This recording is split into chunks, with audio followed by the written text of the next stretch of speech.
자, 여러분 일주일 동안 잘 지냈나요?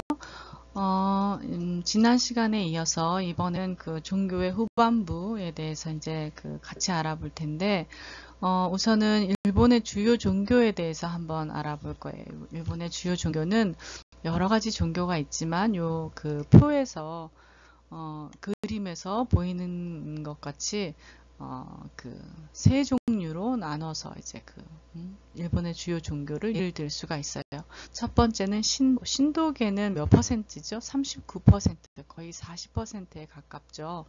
그 다음에 불교계도 마찬가지로 신도계와 같은 그런 비율을 차지하고 있어요.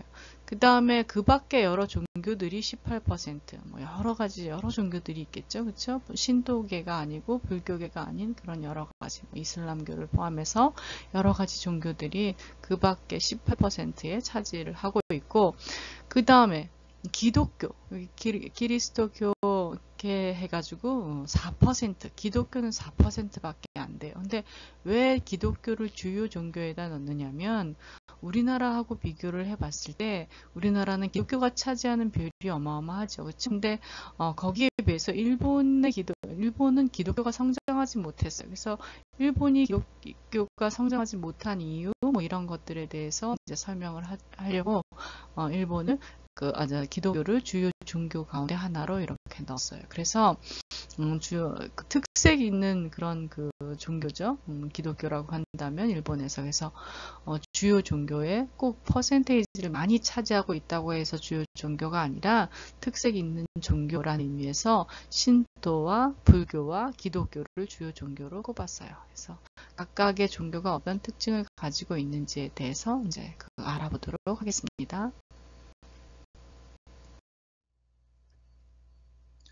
자, 우선 신도에 대해서 알아볼 텐데, 신도는 여러분, 제가 지금까지 종교를 설명하면서, 일본의 종교를 설명하면서, 일본의 종교관, 이런 것들은 굉장히 신토의 영향을 많이 받고, 그런 신토적 요소들을 지니고 있다, 이런 얘기들을 했을 거예요. 그렇죠? 그래서, 마쓰리라든지 아니면 조상을 숭배하는 그런 예를 들면서 여러분들에게 신토에 대해서 많이 설명을 했을 거예요. 그래서 민속 종교로서 신토는 이제 토속 신앙을 나타내고, 그 다음에 제사 중심의 마쓰리를 보더라도 제사 중심의 종교고, 그 다음에 자연이나 조상을 숭배하는 그런 종교적인 특성을 가지고 있어요. 신토는.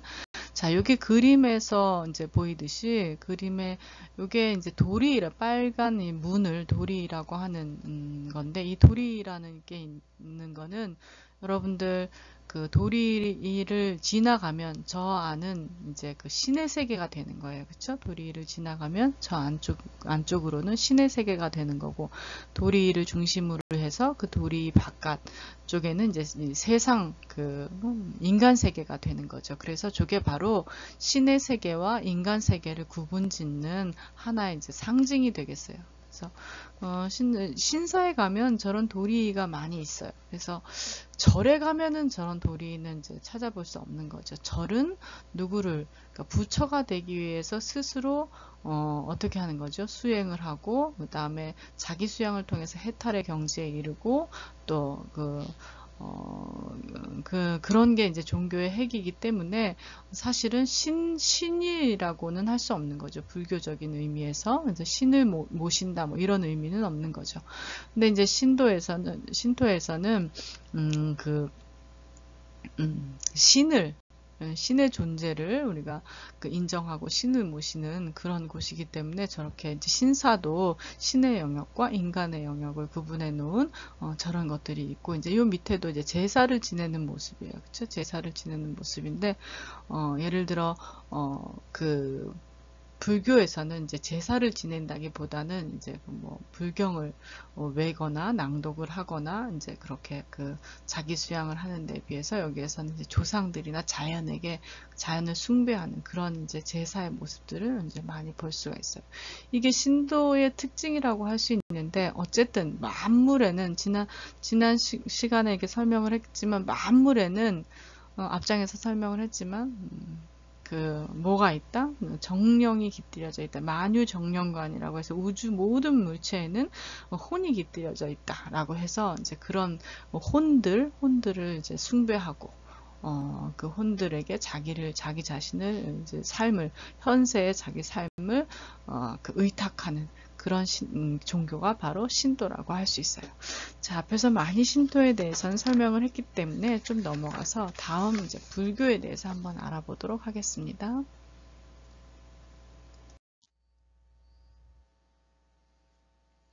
일본의 불교는 6세기쯤에 한반도에서 이제 그 한반도를 통해서 이렇게 일본에 전해지게 되죠.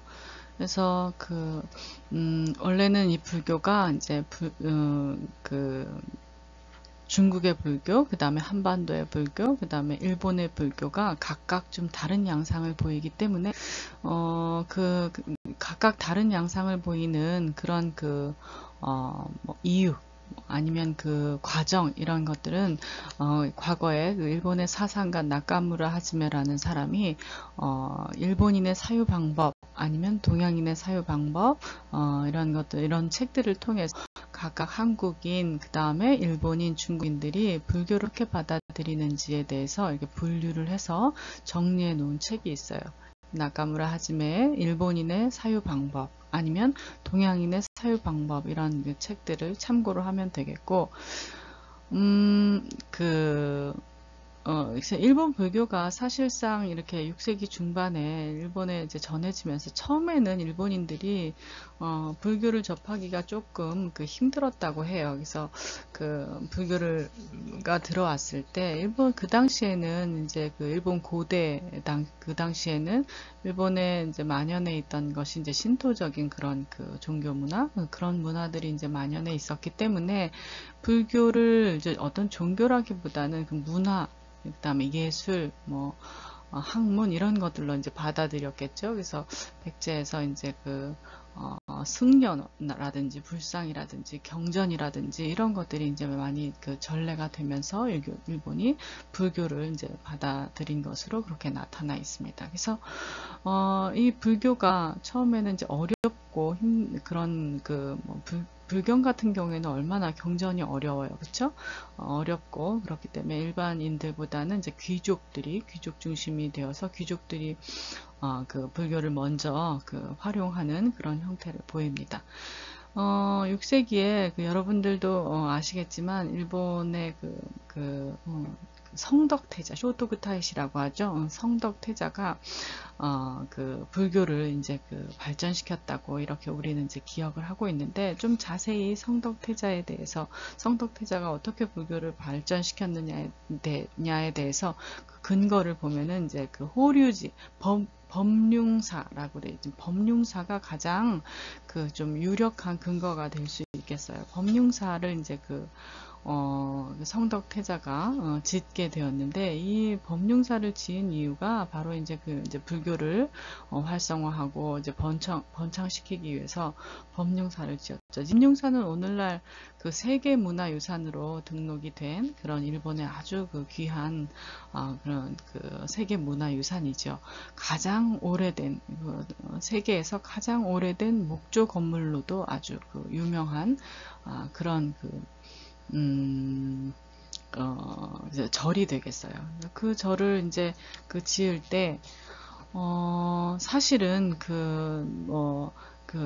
절을 짓는 그런 건축사들이 다 이제 우리 한반도에서 끌려갔거나 아니면 스스로 어떤 문화나 이런 것들을 전파하러 갔거나 어떤 루트를 통해서든지 어쨌든 한반도에서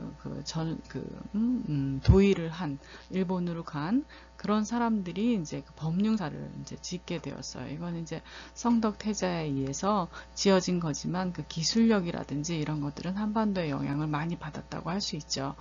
그래서 그때 법륜사를 지은 건축사들, 건축 회사를 보면 콘고구미라고 해서 여러분들 그 금강조라든지 콩고구미라는 그런 그 키워드로 아마 찾아보면 이 콩고구미에 대한 그런 설명들 이 아주 자세하게 나와 있을 거예요. 콩고구미는 아시아가 아니라 거의 세계에서 가장 오래된 건축 회사라고 해도 과언이 아닐 정도로 지금 호류지가 지어진 게 600년 되니까 이 지금 거의 뭐 지금 오늘날로 봐서는 1400년이나 된 그런 건축 회사라고 할 수 있죠. 이 콩고구미의 그 멤버들을 보면 초창기 그 600년대에 가서 호류지를 지었던 법륜사를 지었던 그 멤버들을 보면은 이제 그 조선에서 아니 조선이 아니고 그 당시에는 이 한반도에서 아무튼 그런 그 건축 기술력을 가진 사람들 이런 사람들로 구성이 되어서 지금까지 1400년이나 유지됐다고 하는 거는 굉장한 그런 일이죠. 근데 사실은 중간에 이 콩고구미가 약간 해체되기도 하고 그랬었어요. 근데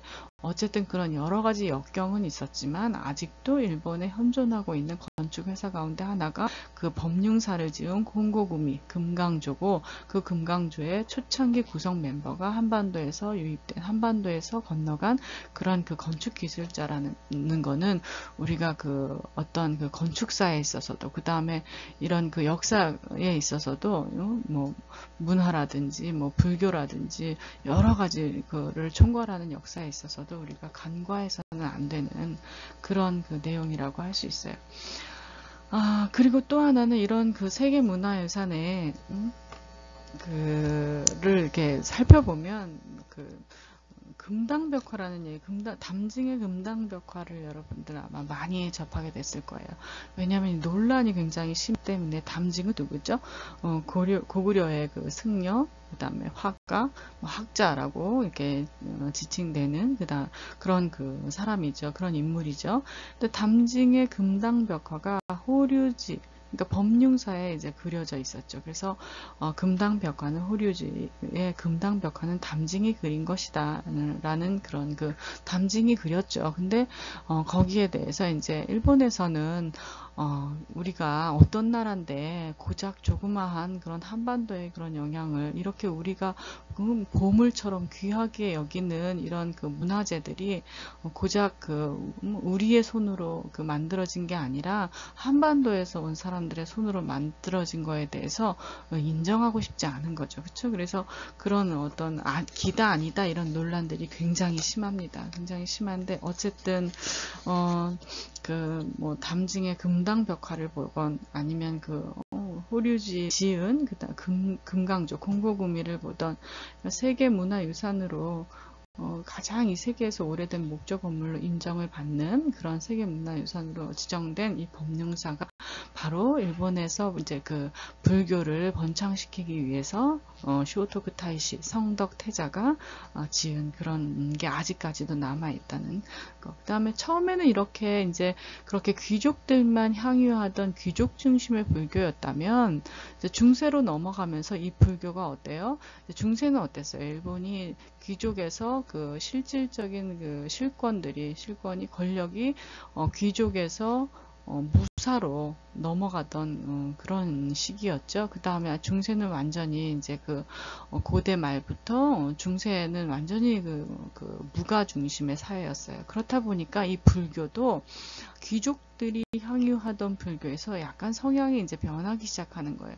변화를 해서 이제는 누구나 다 무가를 중심으로 해서 무사들도 이제 그렇고 누구나 다 일반적으로 향유할 수 있는 일반적으로 활용할 수 있는 그런 불교로 이제 바뀌는 거죠. 그래서 불교의 대중화, 불교의 민중화 이런 것들이 중세에 일어납니다. 근데 가장 이제 독특하게 불교의 민중화나 대중화, 요 밑에 이제 장례 중심 불교, 오늘날 현대에 와서는 이제 장례 중심 불교라는 특징을 가지고 있는데 불교가 그것도 이제 이때 중세 때부터 결국은 이제 중세 말, 근세 이때부터 불교를 대중화시키려고 노력을 하다 보니까 모든 장례 절차 이런 것들을 불교에서 관할하는 그렇게 자연적으로 그렇게 흘러가는 그런 양상을 보인 거예요. 근데 이제 불교의 대중화라고 한다면 사실은 이 불교가 어렵죠. 여러분들 이제 스님들의 생활, 우리나라 불교에서 스님들의 생활을 이렇게 살펴보면 바로 이제 그 비교가 가능한데, 한국의 불교는 어때요? 한국의 불교는 지금 속세를 떠나 있는 거죠. 우리가 그냥 일반적인 상식으로 보더라도 불교가 어때요? 속세를 떠나 있어야 되고, 그 다음에 자기 수양을 해야 되는 거죠. 그쵸? 불경을 통해서 불경을 지키고, 그 다음에 그런 어떤 율법 이런 거를 통해서 자기 수양을 하고, 저는 뭐 불교에 대해서 자세히 알고 있는 사람은 아니지만 어쨌든 일반적인 상식으로 제가 불교를 알고 있기에는 그래요. 자기 수양을 해서 해탈의 경지에 이르르면 이르르고, 그 다음에 계속 이렇게 이제 그 속세에서 내 이익을 취하려고 하는 게 아니라, 나 삶을 보장받으려고 하는 게 아니라 어때요? 내세를 기약하는 것이 불교가 갖는 어떤 종교의 핵심이라고 했었죠. 근데 그런데 그렇게 하다 보니까 일본에서는 어때요? 이 신토와 부딪히는 부분이 상당히 많은 거예요. 그쵸? 신토와 불교를 종교화하려니까, 신앙으로서의 종교화하려니까 신토와 부딪히는 그런 부분이 굉장히 많은 거예요. 그래서 불교가 설 자리가 없는 거예요. 그렇다 보니까 약간 여기 이제 중세 때는 신토적인 어떤 그런 부분들을 서로 가미를 해서 불교와 신토가 함께 공존하는 그런 시스템을 만들어가는 거죠. 그러다 보니까 이제 불교가 어떻게 해요? 이렇게 그렇게 어렵지 않은 그런 형태로 변화를 하게 되는데, 예를 들면 속세와에서 하고 분리된 그런 불교가 아니라 속세에 함께하는 그런 종교로 이제 변화를 하기 시작하는 거죠. 그리고 이제 그러다 보니까 이 절이 이제 어디에 있어요? 뭐 산속에 있는 게 아니라 일상생활 속에, 이 전편에 얘기를 했듯이 일상생활 속에 우리의 생활 공간에 그 신사도 있고 절도 있고 그렇다 그랬죠. 그래서 우리의 생활 공간 속에, 일반인들의 이제 생활 공간 속에 불교의 절도 이제 존재를 하게 되는 거예요. 그리고 거기에서 이제 장례 절차도 이제 받게 되고 하는 거죠.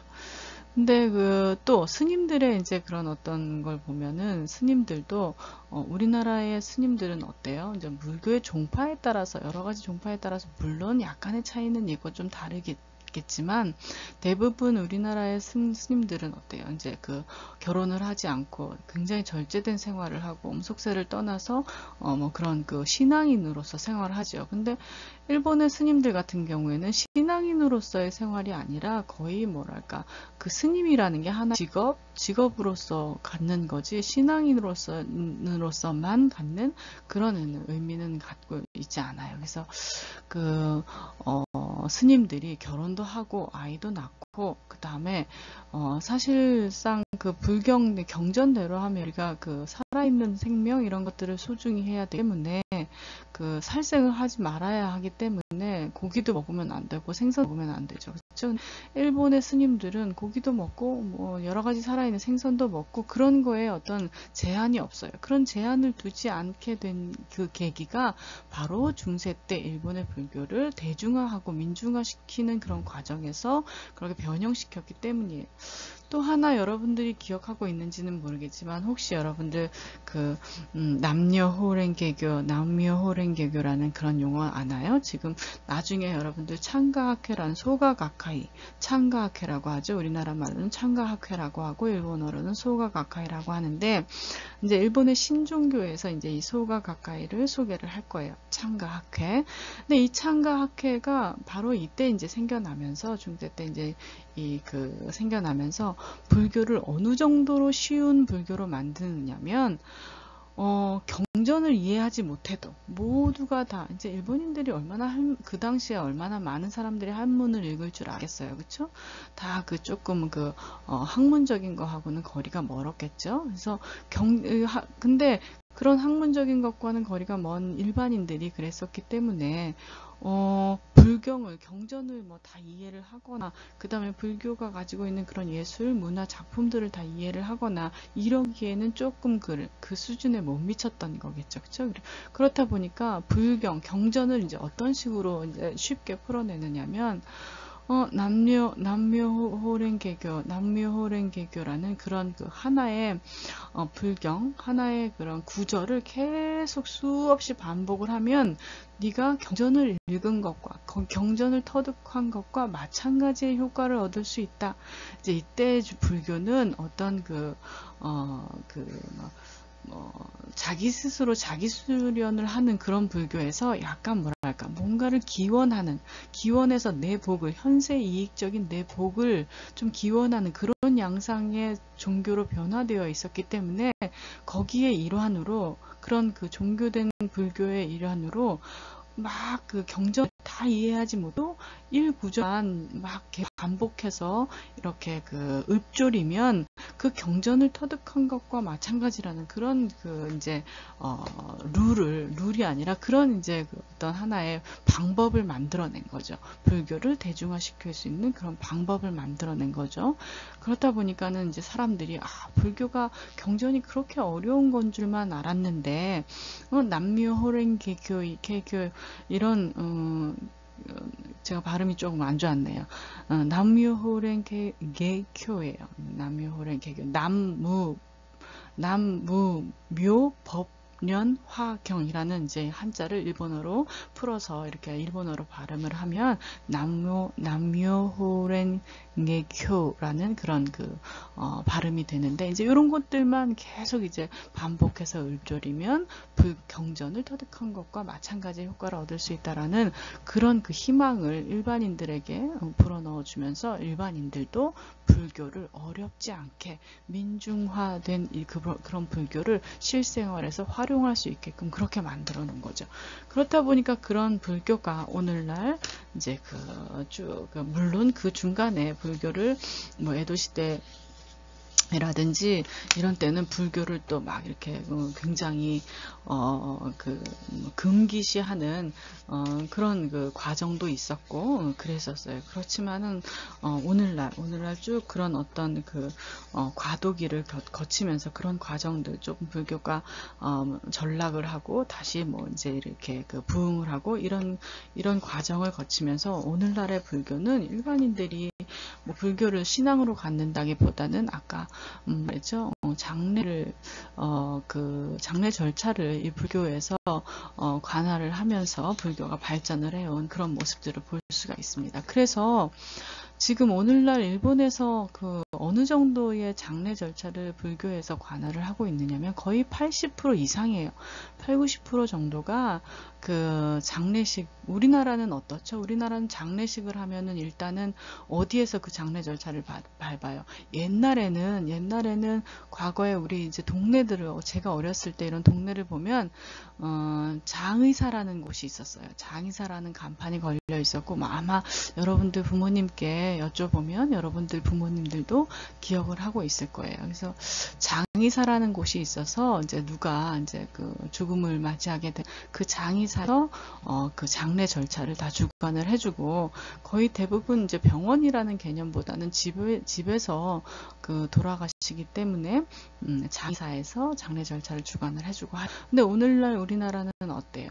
장의사가 아니라 이제 병원에서 장례 절차를 주관하고 또 이제 상조회사라든지 뭐 이런 것들이 생겨나면서 우리의 장례 문화가 많이 바뀌었죠. 근데 일본 같은 경우에는 이제 장의사의 역할을 하는 곳이 바로 이제 이 절에서 장의사의 역할을 해줘요. 그래서 그렇기 때문에 각 지역에는 이런 절의 장의사들이 굉장히 장례 절차를 주관해주는 장의사들이 굉장히 많은데 그 많은 장의사들이 거의 대부분 불교에서 운영하는 절에서 운영하는 그런 이제 장의사예요. 그래서 물론 병원에서 다른 종교의 절차에 따라서 장례를 이제 주관을 하기도 하지만 대부분의 그런 사람들은 이제 왜냐하면 불교는 어때요?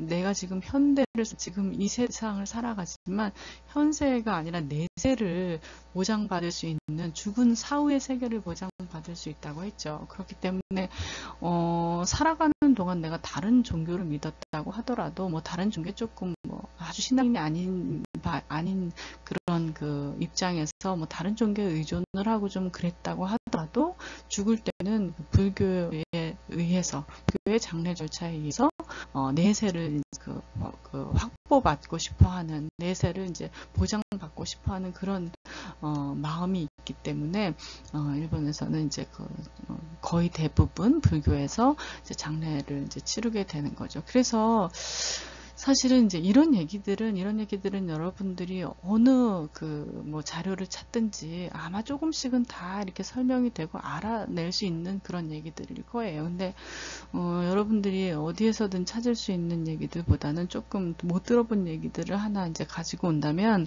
이제 제가 경험한 얘기를 하나 이제 여러분들에게 소개를 해줄게요. 어떻게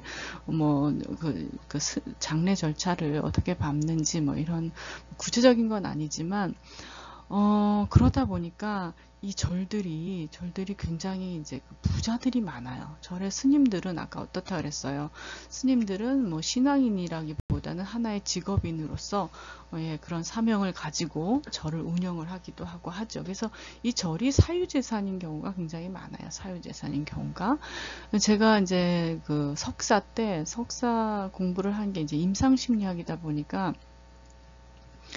일본에서 여러분들 임상심리학이라는 거는 뭐죠? 이제 사람들의 마음의 병을 얻었을 때 그걸 이제 물리적인 방법으로 치료하는 게 정신의학에서 하는 방법이라면, 이거를 이제 심리적인 방법으로 치료를 하는 것이 바로 임상심리사들이 하는 일이에요. 근데 그 심리적인 방법으로 치료를 하기 위해서는 임상심리사 자격증이 있어야 되죠.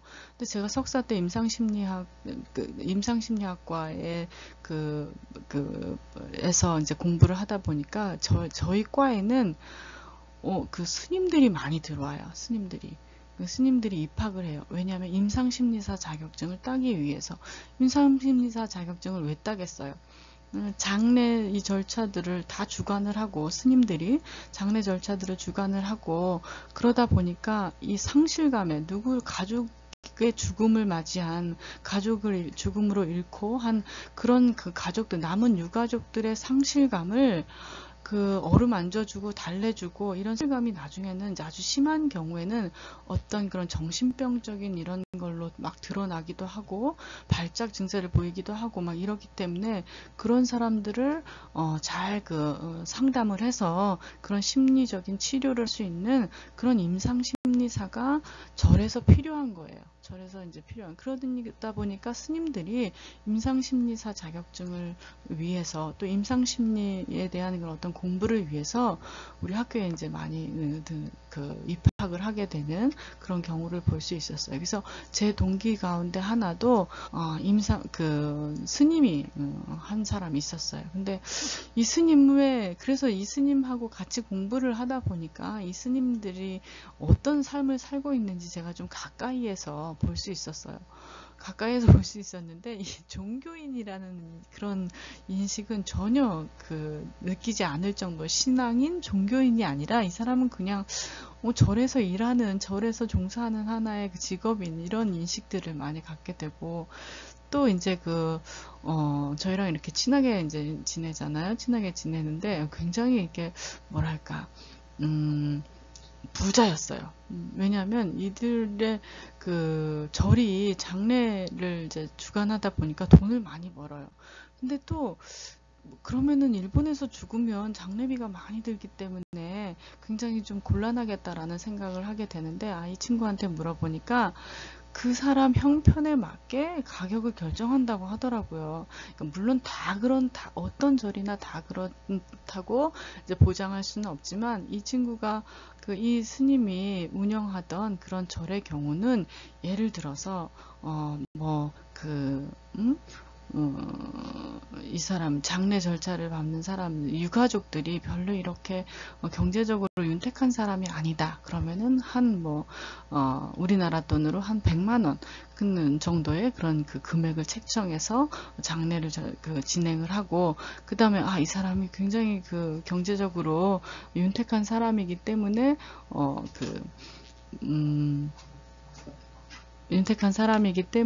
조금 돈을 많이 지불할 수 있는 능력이 있는 사람이다. 그러면은 한 10배, 20배 가까이 되는 그런 장례 비용을 요구하기도 하고, 그래서 그 사람의 그 경제 상황이 어떠냐에 따라서 근데 예를 들어 그 금액이 달라지면 뭐가 달라지겠죠? 규모가 달라지겠죠. 장례를 이제 그 치르는 그런 어떤 규모가 달라지겠지만, 그 규모에는 그 장래에 들어가는 뭐 그런 어떤 그 과정에서 발생하는 그런 그 규모들, 이런 규모는 돈을 적게 낸 사람이나 돈을 많이 낸 사람이나 그렇게 큰 차이는 없다고 해요. 그렇지만 어쨌든 뭐 그거는 심리적인 그런 문제겠죠. 돈을 적게 내든 많이 내든 왜 우리는 이렇게 돈을 많이 냈는데 저거밖에 요런 100만 원 낸 사람하고 그렇게 큰 차이가 없느냐, 이런 뭐 문제 제기를 꼭 하지 않을 정도의 그런 차이만 있을 뿐이지 그렇게 큰 차이는 없다고 해서, 그런 상황들을 잘 그때 상황에 따라서 뭐 이런 장례금이 그 조정이 되는 것, 이런 것들이 저한테는 조금 약간 그렇구나라는 충격적인 얘기였고, 또 이런 게 다 끝나면 저희하고도 고기를 자주 먹으러 가요. 그래서 아니 스님 이렇게 그렇게 고기를 할 수가 있어. 스님 경전에 이렇게 보면은 살생을 말아라 뭐 이런 게 있어서 스님들은 이런 뭐 육류라든지 아니면 어류라든지 이런 살아있는 생명들이 음식이 되는 그런 것들을 먹지 않는다고 했는데, 스님들이 어떻게 이렇게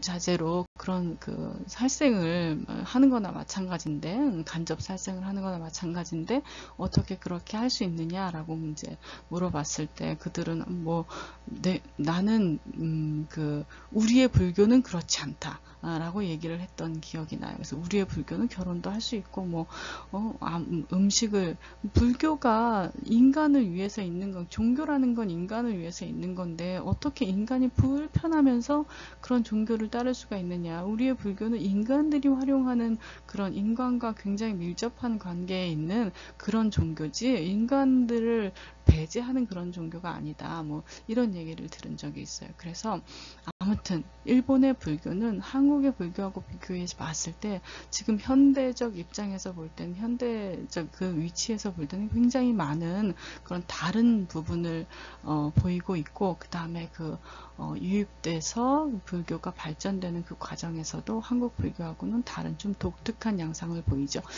나중에 맨 마지막에 불교와 유교와 그 다음에 신토가 이렇게 합해져서 서로 이렇게 같이 존립을 하는 양상, 이런 양상들도 설명을 할 텐데, 그런 신토의 영향을 많이 받은 것이 일본 불교라고 할 수 있습니다.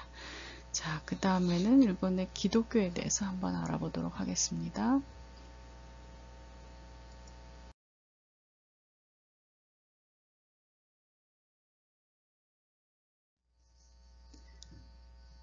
일본의 기독교는 여기에 PPT 자료에도 나와 있다시피 16세기 중엽에 선교사 프란시스코 사비에르가 일본의 전파를 최초로 했다고 이렇게 기록이 되어 있어요. 그런데 이제 일본의 기록 말고 중국의 기록을 보면은 경교라고 해서, 이제 기독교를 경교라고 했죠. 일본의 사신들이 중국에 갔을 때 16세기 이전에 8세기경이라고 기록에는 되어 있던데, 중국에 갔을 때 경교인들을 만난 적이 있다 해서, 이건 중국의 기록에 있다는 그런 설이 있어요. 그래서 일본인들이 처음 기독교를 접한 게 사비에르가 일본에 갔을 때뿐만이 아니라 그 전부터 기독교에 대한 거는 아마 일본에서도 글쎄 인식을 하거나 못하거나 알고 있지 않았을까라는 그런 추정도 해보는데, 어쨌든 처음에 일본의 기독교를 전파한 건 16세기에 사비에르가 일본의 기독교를 전파하게 됐죠. 근데 기독교를 전파하고 나서 이 기독교는 아까도 우리 표에서 봤듯이 일본 전체 인구의 종교 인구가 한 35% 정도 된다면 그 종교 인구의 5%에도 미치지 않는 게 바로 기독교인이에요. 그 정도로 일본에서는 기독교가 자리 잡지 않았다고 볼 수 있는데, 우리나라하고 비교해 봤을 때 우리나라는 전체 종교 인구의, 그러니까 전체 인구의 종교 인구가 우리도 한 40% 정도라고 봤을 때 그 40% 안에 기독교인이 거의 50%를 차지해요. 한 45%를 차지해요.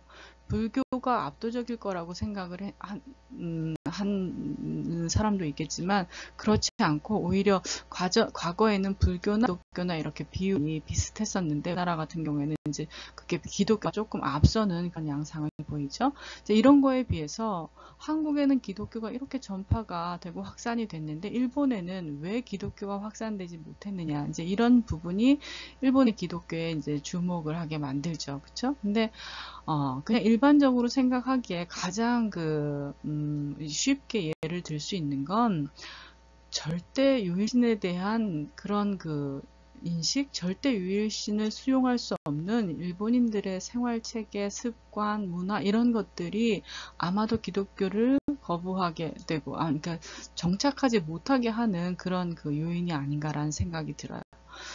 아까도 얘기했듯이 불교나 신토, 특히 신토를 설명을 하면서 신토는 모든 만물에 다 정령이 깃들여 있다는 그런 생각을 가지고 있는 종교가 바로 신토라고 했죠. 그 다음에 일본인 앞서서 일본인의 종교관 이런 것들을 설명할 때 애니미즘적 종교관을 가지고 있다고 했었잖아요. 그렇죠? 그런 애니미즘적 종교관을 갖고 있다는 건 절대적인 유일신을 신으로 인정하는 그런 것과는 굉장히 거리가 먼 거죠.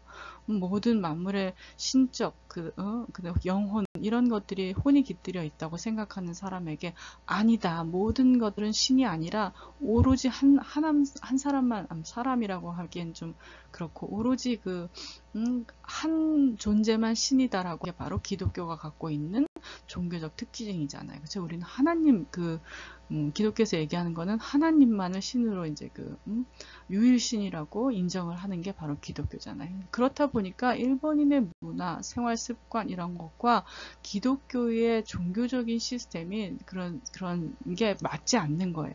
이런 게 이제 오랜 동안 16세기 중엽에 기독교가 일본에 전파가 됐다고 하더라도 일본인들이 수용하기 어려운, 그 다음에 확산시키기 어려운 그런 요인이 아니었나라는 생각이 들어요.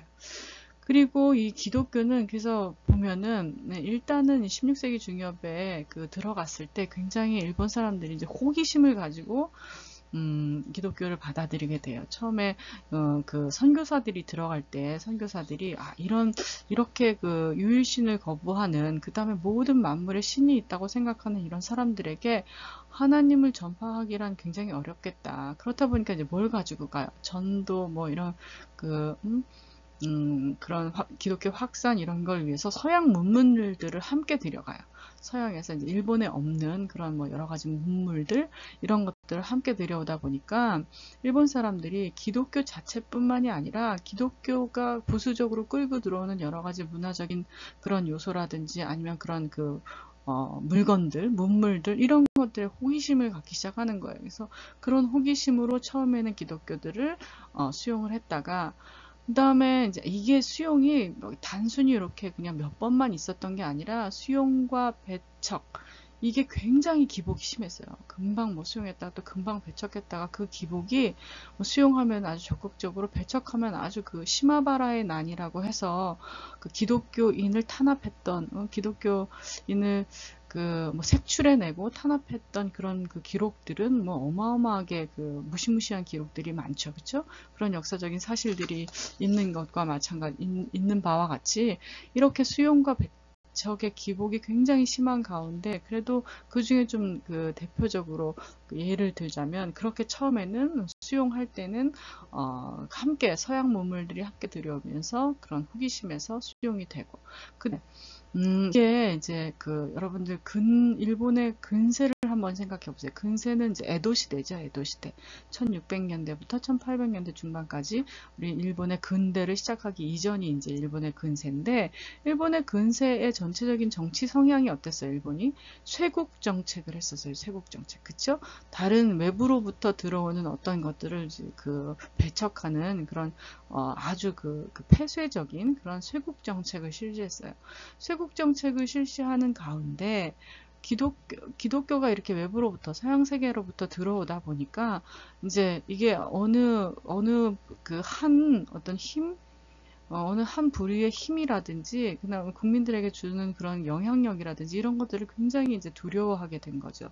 그래서 에도 시대에는 또 굉장히 많이 배척과 탄압을 해요. 그 시마바라의 난, 이 시마바라라는 곳에서 기독교인을 색출해내는 그런 역사가 있었는데, 그런 시마바라의 난, 이런 것도 이제 그 에도 시대에 있었던, 그런 그 일이죠. 그래서 이런 배척과 탄압의 기복이 굉장히 심하게 보이는, 그럼에도 불구하고, 수용과 배척의 기복이 심하게 보이는, 이제 그럼에도 불구하고 오늘날까지 기독교가 전파되지 못하고 굉장히 그 극소수의 그런 그 한 분야로, 한 종교로 이렇게 남아있어요, 일본은. 그래서 조금 아까도 얘기했지만 그렇게 수용하기 어려운 기독교는 절대신에 대한 거부감, 그런 것도 있고. 자, 과거의 문화적인 습성 이런 것 때문에 절대신에 대한 거부감 뭐 이런 게 영향을 미쳐서 확산되지 못했다라고 한다면, 또 현대에는 어떤 영향들이 미치나 한번 이렇게 생각해 볼 수가 있죠.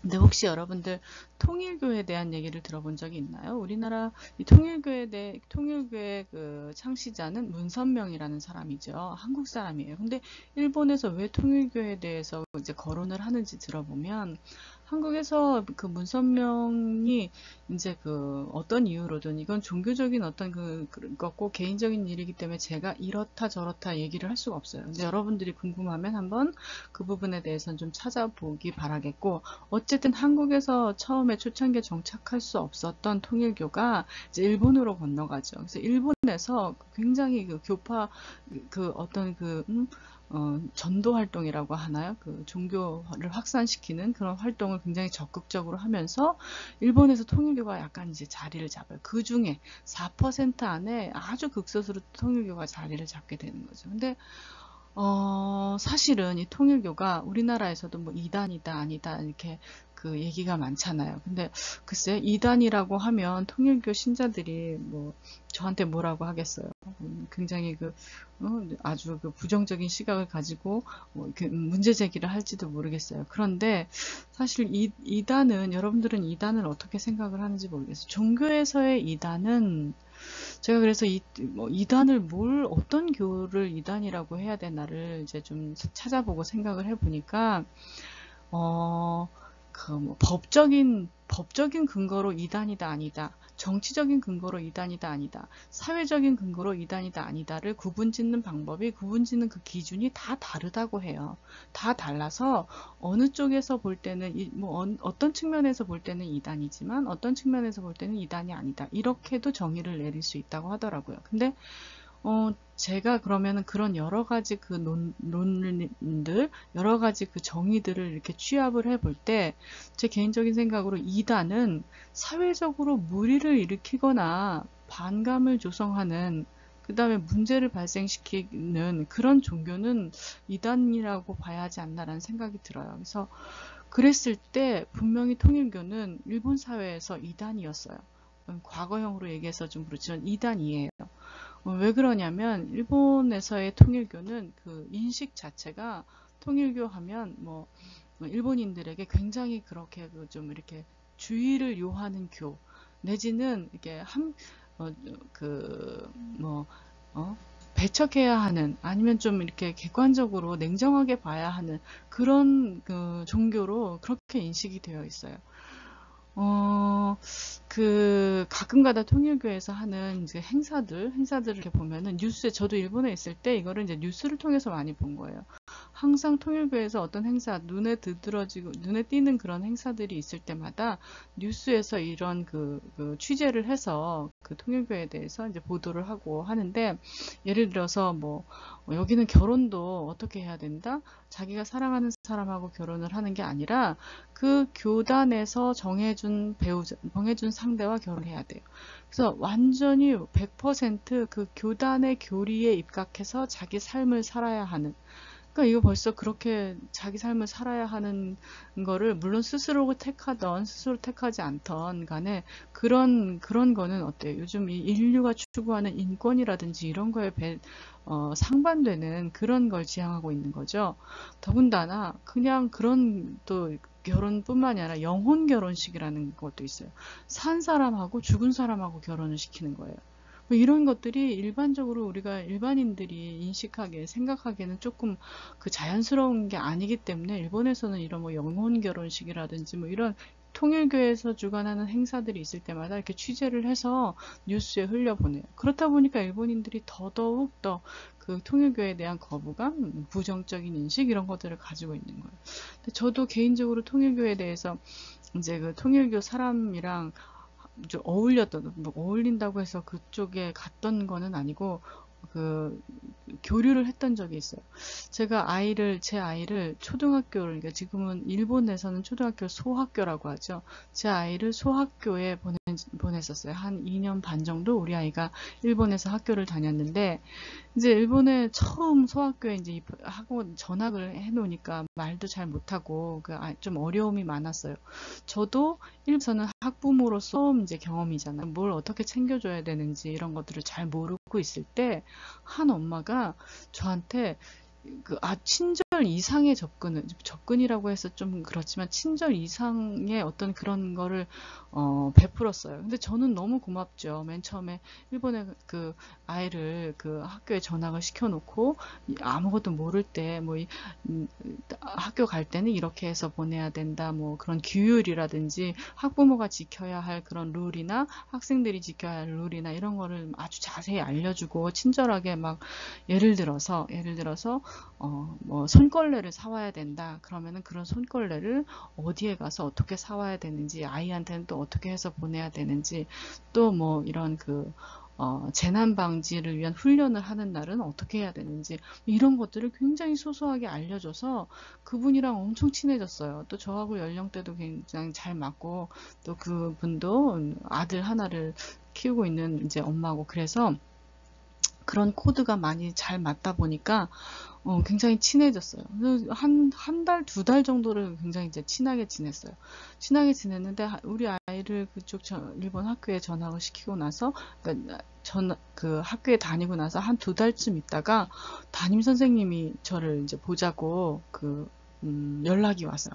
그래서 가보니까 무슨 일인가, 우리 아이가 또 무슨 잘못을 했나 하고 갔더니 담임 선생님이 아무개 엄마와 친하게 지내고 있느냐 그런 걸 묻더라고요. 그래서 그렇다, 그 엄마가 나한테 이런 것들도 세세하게 잘 알려주고 그래서 친하게 지내는 편이다라고 얘기를 했더니, 그 아무개 엄마가 통일교인 거는 알고 있느냐 이렇게 물어보더라고요. 아니, 전혀 모르고 있어. 교회 다니고 있는 거는 알고 있었지만 통일교에 대한 그런 정보는 없었다 했더니, 그 엄마가 통일교인이었기 때문에 과거에 그 학교 안에서 학부모들 사이에 문제가 있었던 적이 있었다. 그래서 제가 물어봤죠. 어떤 문제가 있었느냐 했더니, 이제 그 전도를 하기 위해서 뭐 좀 무리하게 뭐 이렇게 했기 때문에 그런 통일교라는 사실을 알고 엄마들이 그 엄마를 아마 이지매죠. 왕따를 시킨 모양이에요. 이제 그런 과정에서 여러 가지 이제 학교에서 중재를 해야 되고 하는 문제가 있었다고 하더라고요. 그래서 그럼 그 엄마가 뭘 잘못했느냐 그랬더니, 뭐 거기에 대해서는 이제 얘기는 안 하겠고, 잘못이 아니라 그 전도를 하려고 하는 거를 너무 적극적으로 이렇게 표시를 했다거나 이제 이런 거더라고요. 그래서 아니, 자기가 가진 종교에 대해서 좀 적극적으로 전도하고 이런 거는 그 전도의 대상이 되는 당사자가 아주 무슨 큰 뭐 경제적인 물리적인 손해를 보지 않는 이상은 그게 뭐가 잘못이냐고, 이제 오히려 이런 것들을 나한테 얘기해주는 선생님이 이상하다라고 얘기하고, 아무튼 그걸 주의하라고 하더라고요. 그 엄마를 이제 주의하라고 얘기하길래 알겠다. 그러고서 이제 저는 돌아서서 왔는데, 아니, 통일교라는 게 이게 그렇게 그 통일교 신자들을 요주의 인물로 생각해야 할 그런 건가, 그런 종교인가를 한번 이제 생각을 한 거죠, 저는. 그래서 이제 통일교에 대해서 자료들을 이제 찾아보고, 왜 일본 사람들이 이렇게 통일교에 대한 부정적인 인식을 하고 있는가를 찾아보니까, 사회적으로 무리를 일으킬 만한 그런 행위들을 교리를 가지고 교단에서 행하고 있기 때문에, 전반적으로 이제 그런 인식을 가지고 있었던 거예요. 그래서 사실은 또 아니나 다를까 한 달, 2달 정도 있다 보니까 어느 날 저희 아이가 교회에 나가겠다고 이제 하더라고요. 그래서 굳이 뭐 그렇게 말려야 되나 어떻게 해야 되나 굉장히 많이 고민을 했지만 저희 아이도 한두 달 정도 나가보고 너무 자기 시간을 뺏는 것 같아서 안 되겠다고 이제 나중에는 교회에 나가지 않게 돼서 오히려 이러쿵저러쿵 너무 선입견을 넣어주는 것보다 잘됐다라는 생각이 이제 들기도 하고 그렇게 마무리가 됐는데 통일교에 대한 일본인들의 또 그 통일교가 일본에서의 어떤 그런 영향 이런 게 아주 적나라하게 드러나는 그런 사건이었죠. 그래서 지금도 전 개인적으로는 물론 종교 이런 것들을 다른 타인의 종교 이런 것들은 존중하지만 사회적으로 무리를 일으키거나 그 문제가 발생되게 하는 그런 요인이 되게 하는 그런 요인들을 만드는 그런 종교는 이단이라고 생각을 합니다. 근데 아무튼 글쎄 우리나라에서의 통일교는 또 어떤지 모르겠어요. 어떤지 모르겠는데 이제 교주가 얼마 전에 몇 년 전에 이제 사망을 했죠. 그래서 우리나라의 통일교에 대해서는 아직 찾아보지는 않았지만 일본에서의 통일교는 그래서 일본에서 친구들이 예를 들어서 너 종교가 뭐냐 이렇게 물어봤을 때 나 기독교야 그러면 100% 통일교의 교주가 그 문선명이라는 한국 사람이기 때문에 난 기독교야 하면 그럼 너 통일교야를 겉으로 물어보지도 않아요. 속으로 쟤는 통일교일 거야 이렇게 그냥 속으로 생각한대요.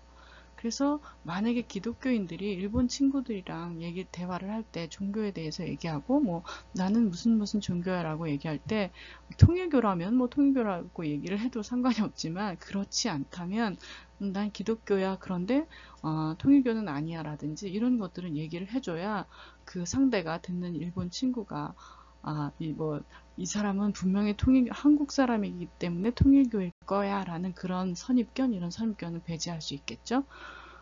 아무튼 그래서 일본의 기독교가 이런 여러 가지 요인에 의해서 일본에서 정착을 못하고 있겠지만 가장 두드러진 요인은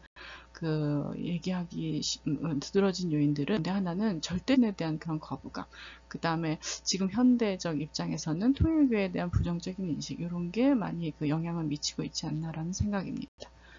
자, 그 다음에 기독교, 다음에는 신종교들에 대해서 한번 알아보도록 하겠습니다.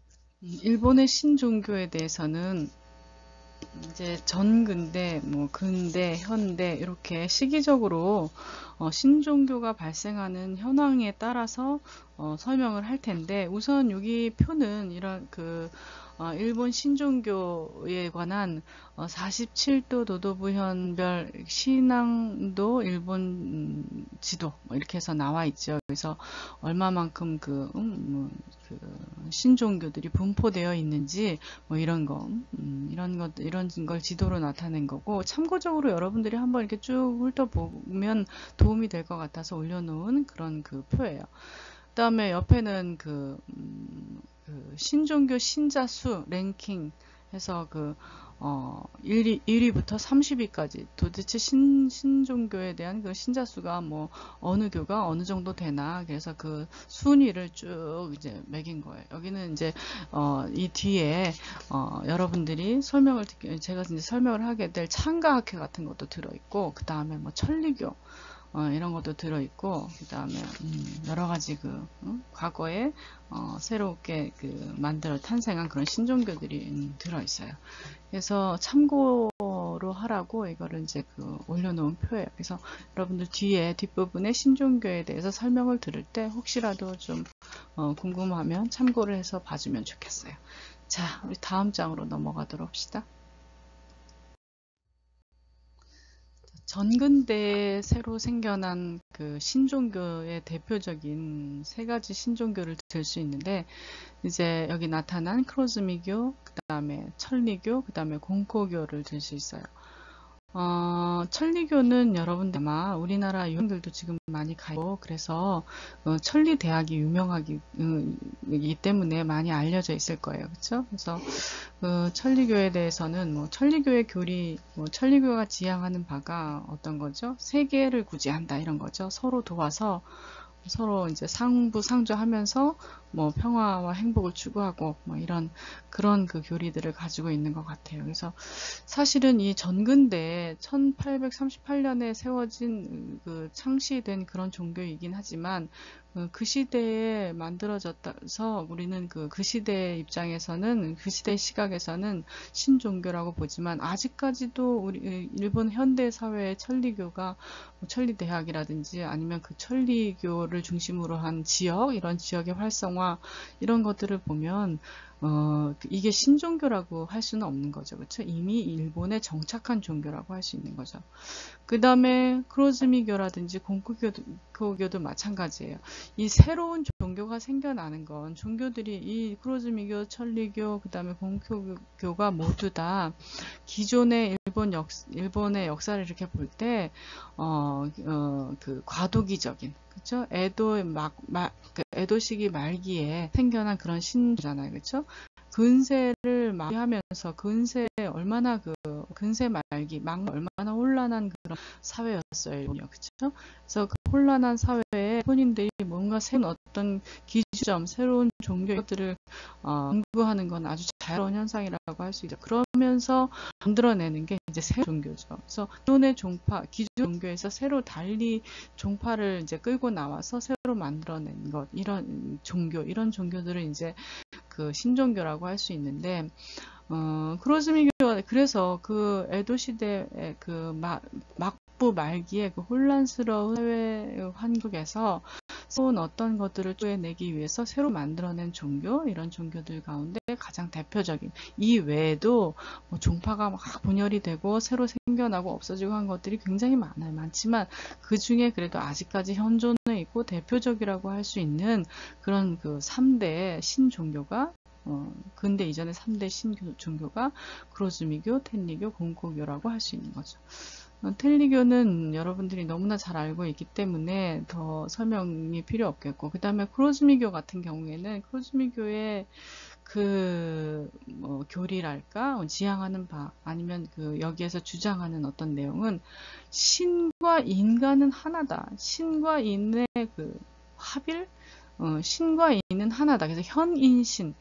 이제 우리 일본의 천황을 보면 인간의 모습을 하고 태어난 신, 인간의 모습으로 태어난 신, 그래서 천황을 신격화했죠. 그것과 일맥상통하는 그런 이제 종교라고 할 수 있어요. 신과 인간은 합일, 하나다. 신과 인간이 분리된 게 아니라 신과 인간은 하나다. 그래서 일본의 천지창조 시기의 신이었던 아마테라스 카미를 신앙의 어떤 신의 중심에 두고 신과 인간을 합체한 그런 교리를 갖고 있는 게 크로즈미교고, 그 다음에 공코교 같은 경우에는 아무튼 무조건 신을 따르면 신은 인간을 돕는다.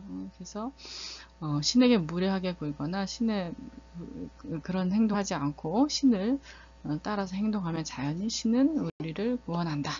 그래서 그런 교리를 가지고 있는 게 바로 공코교예요. 여러분들 여기 사진에 나와 있는 바와 같이 사진의 중앙에는 텔리대학의 모습, 입학식인 것 같아요. 그렇죠? 입학식의 모습. 아직도 텔리대학은 천리교가 운영하고 있는 대학은 우리나라 유학생들도 상당히 많은 것으로 알고 있는데 몇 명이나 되는지는 모르겠지만 다 가고 있고, 그 다음에 아무튼 종교가 나타내는 그런 상징 마크들이 다 이렇게 각각 있어요. 그렇죠? 그래서 여러분들 이런 마크를 가진 게 공고교구나, 이런 마크를 가진 게 텐리교구나라는 정도 알아두면 좋겠어요.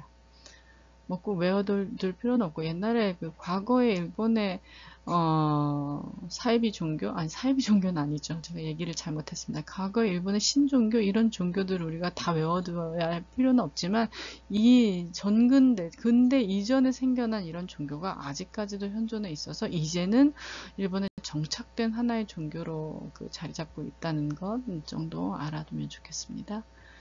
다음 페이지로 넘어가겠습니다.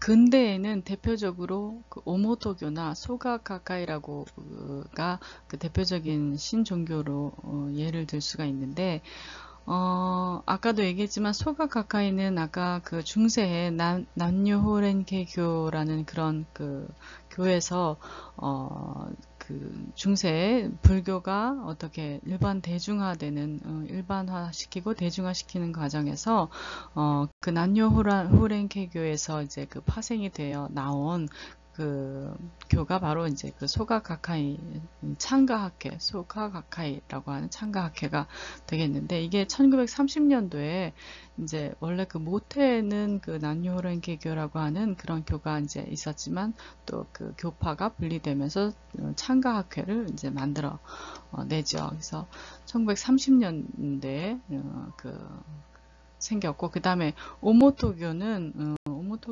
대해서 여러분들 아마 한국에서는 잘 알려 있지 않기 때문에 오모토교에 대해서는 잘 모를 거예요. 근데 1982년에 병의 치유, 예언, 그 다음에 집단적 신내림 이런 것들을 이제 통해서 교세를 막 확장을 시켜서 굉장히 신자 수를 확보해 나간 그런 교라고 할 수 있어요. 그래서 일본 근대의 대표적인 신종교 하면은 오모토교, 그 다음에 소가가카이를 들 수 있는데, 소가가카이 같은 경우에는 뭐 공명하고 또 이제 연계해서 정치적으로도 굉장히 이렇게 영향을 미치는 종교라고 있죠. 자, 근대의 특징은, 근대는 국가 신도가 확립이 됩니다. 국가 신도라는 게 뭐예요, 여러분? 국가 신도. 는 원래 신도를 민속 종교로 일반인들이 믿는 그런 종교가 신도죠. 근데 그 신도를 국가가 국교화해요. 국교화하는데, 그게 이제 근대를 열면서 쉽게 얘기하면 어떤 거냐면, 일본 국민이라면 모두 다 신도를 믿잖아요. 신도를 믿는데, 그 신토, 여러 신들 중에 가장 우두머리, 가장 우위에 있는 신이 바로 천황이다. 그런 그 신앙관 이런 것들을 심어주면서, 그래서 천황 중심으로 그 국가 관리하는 신토를 따로 이제 만드면서 그 원래 신을 습합해서 불교와 그 신토가 이렇게 결합이 된 형태의 그런 그 신앙 아니면 그런 종교의 모습을 띄었다고 한다면, 근대에서는 불교하고 이 신토하고 완전히 분리를 시켜요. 완전히 분리를 시켜서 그 국가 신도를 확립을 합니다. 너네들이 다 일반 그런 여러 가지 신들, 신토에서 얘기하는 여러 가지 신들을 믿어도 좋지만, 그 많은 신들 가운데 가장 그 정점에 있는 신이 바로 천황이다라고 하는 그런 교리, 그런 종말 이런 것들을 심은 거죠. 그래서 이런 국가 신토가 확립되면서 국가 신토로 인해서 굉장히 엄격하게 종교가 이제 통제가 되겠죠. 이제 천황을 신으로 그렇게 받아들이는 그런 게 이제 그런 게 확산되어야 하기 때문에 굉장히 이제 종교에 대한 통제가 굉장히 심해져요. 그러면서 새로이 기존 종교에서 떨어져 나온 또 새롭게 만들어지는 그런 종교들이 이제 많이 파생이 되게 되는데, 그런 상황에서 생겨난 그런 그 종교들이 바로 이 근대의 신종교라고 할 수 있어요. 근데 그러다 보니까 국가 신도에 대한 비판도 적지 않게 있었겠죠. 그래서 이때 또 요 시기를 두드러지는 게 자유민권 운동가들의 어떤 활동 이런 게 이제 요 시기 근대에는 굉장히 또 두드러지게 되는데, 국가 신도의 생성 이런 것들을 반대하면서 자유민권 운동가들의 그런 그 활약도 이제 활발해집니다. 그래서 아무튼 국가 신도가 확립이 되면서 거기에 그 국가 신도를 확립시키기 위한 엄격한 종교 통제가 이루어지면서 그로 인한 반발로 또 새로운 여러 가지 종파의 그런 신종교가 생겨나는 것이 바로 근대의 어떤 신종교의 탄생이라고 할 수 있습니다.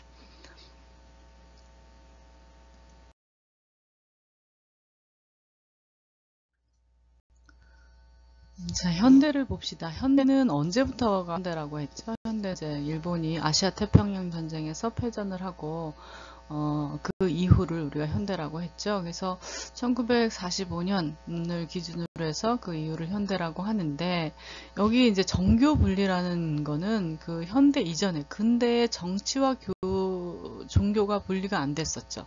아까도 얘기했지만 그 국가 신도를 확산을 시키면서 정치와 종교가 하나가 되는 그런 이제 양상을 근대에 띄었다면, 그런 거로 인해서 일본인들이 얼마나 많은 여러 가지 시행착오가 있었어요. 그래서 현대에 들어서는 정치와 종교를 분리하면서 종교가 다시 재정립이 되는 그런 상황이 이제 펼쳐집니다. 그래서 교단들이 각각 기존에 있었던 교단에서 독립을 하게 되고, 그 다음에 그렇게 새로운 종교들이 막 교단이 독립이 되고 종교가 재정립되고 정치와 종교가 이렇게 분리가 되면서 어떻게 해요? 가치관도 새롭게 이제 추구를 하게 되겠죠. 그래서 여기에서는 뭐 정신적 풍요 요구 이렇게 했는데, 아무튼 정신적으로 여러 가지 이제 새로운 가치관들, 이런 가치관들을 추구하게 되는 거죠.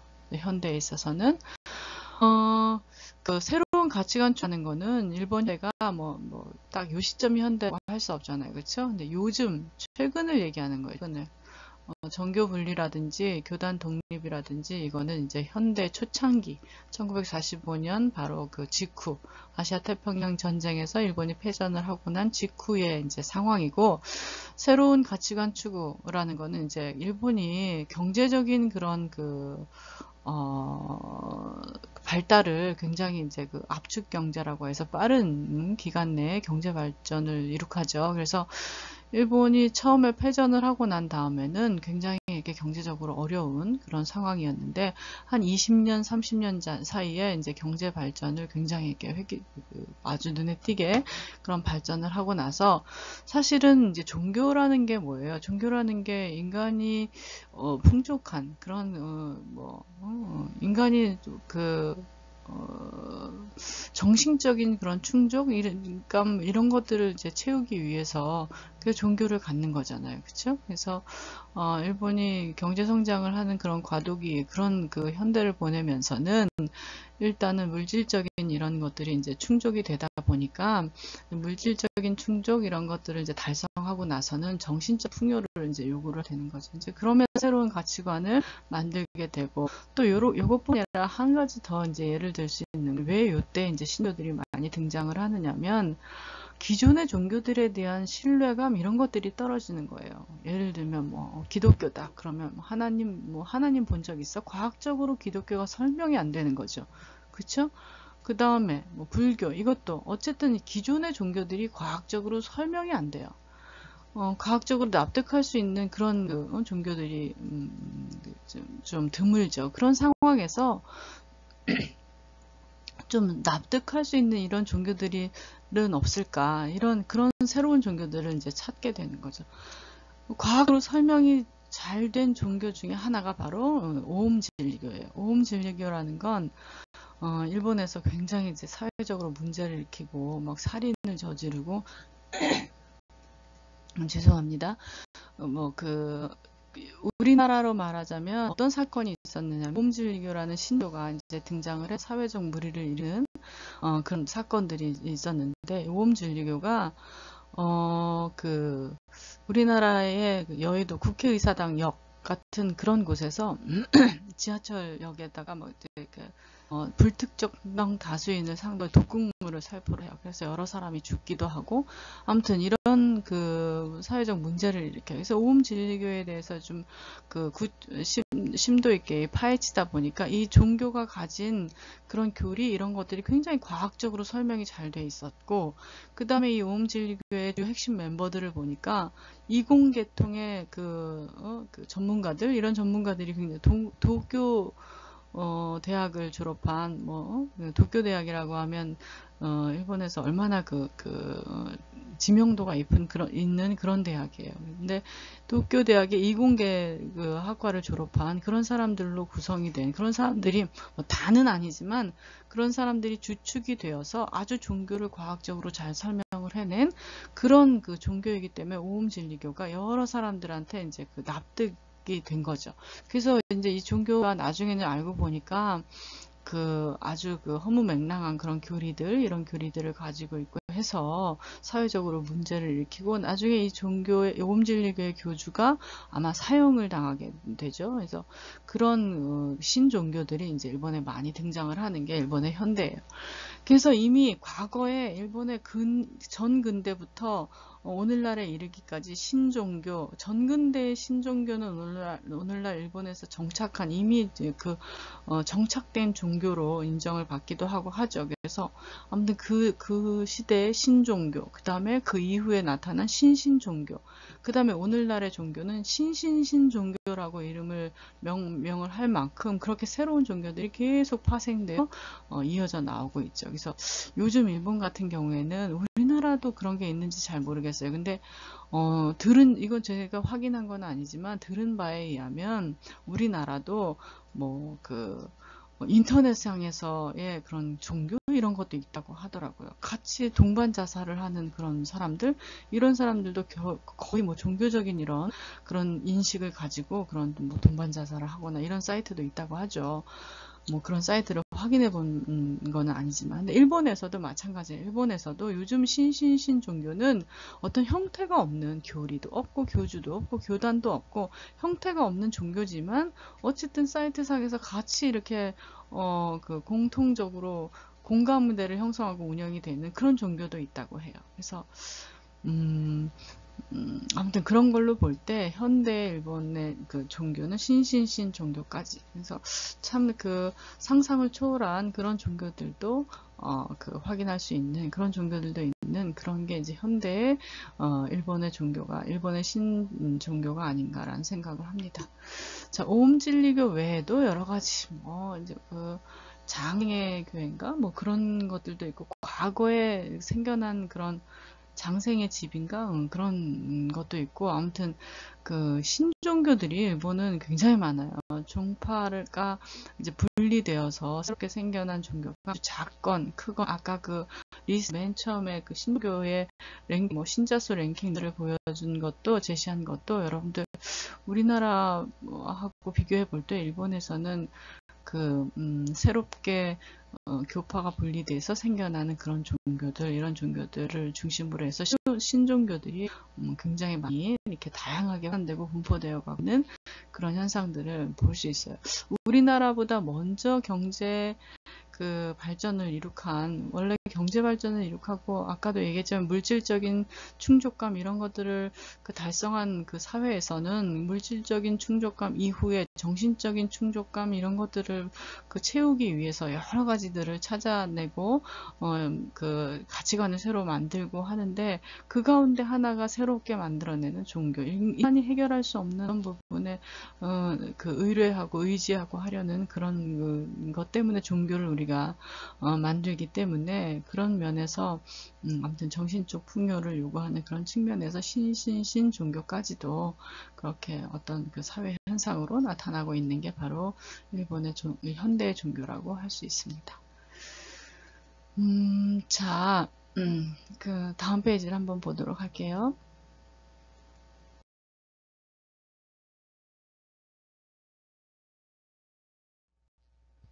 자, 그래서 지금 한 2시간, 2주를 통해서 일본의 종교에 대해서 쭉 이렇게 한번 이제 검토를 해봤는데, 신도도 그렇고 불교도 그렇고 또 확산되지 않는 기독교도 그렇고, 그 다음에 일본인들의 종교관도 그렇고, 이렇게 쭉 보면 여러 가지 이런 경향들, 상황들 이런 것들을 종합해 볼 때 일본 종교의 특이점을 이렇게 들 수 있다. 3가지로 압축해서 이제 예를 들 수 있다라고 지금 이렇게 PPT 자료에 준비를 해놨는데, 이것 외에도 일본의 종교가 갖고 있는 특이점 이런 것들은 어마어마하게 많겠죠. 그렇죠? 종교가 있는 수만큼 많겠죠.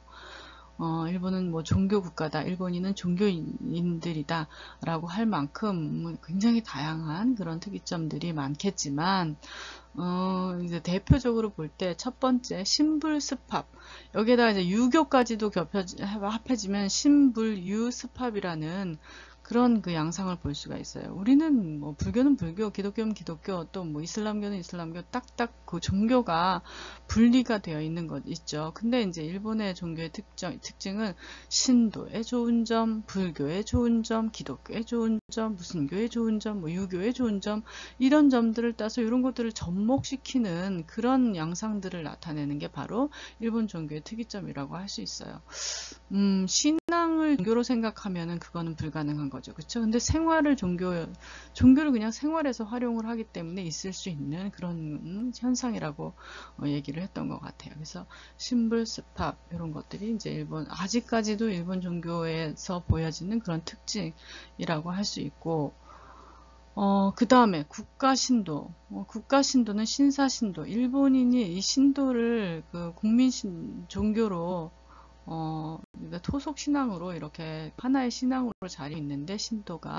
근데 국가 신도는 일본인들의 그런 그 민간 신앙이랑은 완전히 다른 거죠. 그렇죠? 국가 신도를 만들었다. 국가 신도는 신사 신도와는 다른 것이다. 뭐 이런 게 일본의 종교의 한 특이점이라고 할 수 있어요. 그래서 여러분들 이 국가 신도에 대해서는 뭐 그 황실 신토라는 그런 얘기도 있고, 아무튼 여러 가지 용어로 표현이 될 수 있지만, 국가 신토에 대한 그런 뭐 설명 자료 이런 것들은 뭐 굉장히 많아요. 우리나라 사전에서도 국가 신토에 대해 신토와 뭐 국가 신토에 대해서 분리를 해서 설명하는, 좀 더 깊숙이 알고 싶다 그런 사전을 이용해서 여러분들이 조금 더 이해를 하길 바라겠고, 아무튼 뭐 신토라는 건 모든 그 신들 신으로 인정하는 그런 그 종교적인 특색을 갖고 있다고 했죠. 근데 모든 신들 가운데 가장 그 정점, 가장 그 우위에 두는 그런 천황을 가장 우위에 둔 신도, 그게 바로 이제 국가 신토라는 것, 이것만 이제 기억하면 될 것 같아요. 그래서 이런 게 일본 종교가 가진 특이점이라고 할 수 있고, 그 다음에 그 밑에 이제 그 사진에서 보면은 다 이게 이제 신들이에요. 그렇죠? 인간의 모습을 하고 한 신들이라고 그들은 믿고 있었죠. 그들은 그 쇼와 천황까지. 근데 지금 오늘날의 이 천황의 사진들이죠. 천황의 사진을 이제 그 쭉 나열해 놔 봤는데, 일본 사람들은 현대 이전, 근대까지만 해도, 현대는 언제예요? 1945년 이후죠. 그때가 이제 1945년부터가 현대라고 할 수 있는데, 현대 이전에는 이거는 우리가 이해를 하고 안 하고의 차원이 아니라 그들은 그렇게 믿었어요. 그들은 인간의 모습을 하고 나타난 신이라고 천황의 존재를 그렇게 인정을 했어요. 근데 아니 어떻게 바보가 아니고서야 그렇게 그 현인신이라는 말이 그 과연 성립이 되는 용어인가라고 우리는 의문을 갖겠지만, 어쨌든 그들 사회에서는 현인신이라는 게 존재한다고 믿었었고, 이 천황을 신격화해서 천황을 신으로 믿었던 게 불과 몇 년 전이에요. 불과 한 70년 전이겠죠. 아무튼 그래서 요런 현인신이라든지 국가신도라든지 신불스팝이라든지 요런 것들이 일본 종교의 특이점을 나타내는 그런 용어라고 할 수 있고, 그런 현상이라고 할 수 있어요. 오늘날의 천황은 그렇진 않죠. 오늘날의 천황은 상징적인 존재로서만 그 천황이 존재한다고 그들이 그렇게 이제 정의를 해놨지만, 글쎄 과연 그럴까요? 그 일본인들이 천황을 어떻게 인식하고 있느냐에 따라서 이들은 또 신적인 어떤 그런 영향력을 발휘하고 있는지도 모르겠어요. 왜냐하면 그 일본인의 정신적인 구심점이다, 이렇게 얘기하잖아요. 그쵸? 일본인들 그 인터뷰 해보면 천황제도를 없애지 말아야 하는 이유 가운데 하나가, 천황은 왠지 그 아버지 같은, 그 다음에 정신적인 구심점이 되는, 이렇게 표현을 해요. 그쵸? 정신적인 구심점이 된다는 거는 종교하고 일맥상통한다는 얘기잖아요. 종교가 인간의 정신적인 구심점이 되는 게 바로 종교가 갖고 있는 핵심적인 의의잖아요.